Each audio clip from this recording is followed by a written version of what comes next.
In today's video, I'm going to teach you document a process with Microsoft Loop.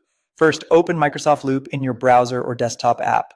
If you're prompted to sign in, do that as you normally would. Think of Loop as a flexible canvas built for teamwork, which makes it perfect for capturing a process from start to finish.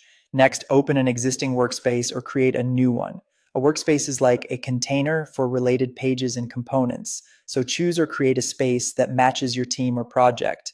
Give it a clear name so everyone knows what lives there and why.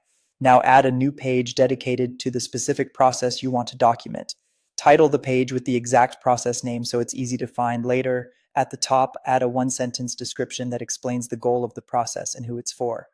This quick context helps new readers hit the ground running. Structure your content so it's effortless to follow. Use headings to break the process into logical sections, such as overview, prerequisites, step-by-step, and troubleshooting.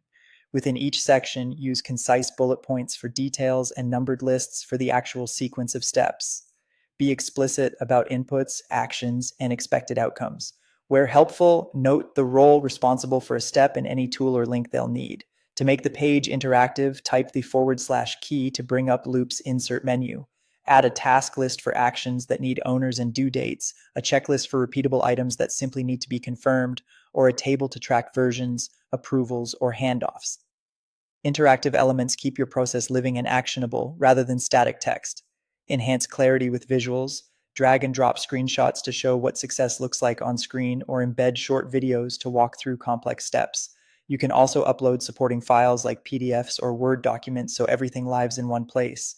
Add brief captions under visuals to explain why they matter or call out what to click. When the draft is ready, share the page with your team. Co-author in real time, invite feedback with comments, and use emoji reactions to quickly signal agreement or blockers. Encourage teammates to suggest edits directly on the page so the document evolves as your process improves. Once your process is finalized, save the page as a template. This lets you reuse the same structure for future similar workflows while keeping placeholders for names, dates, and links. Over time, you'll build a consistent library of process pages that are easy to discover, easy to update, and easy to trust.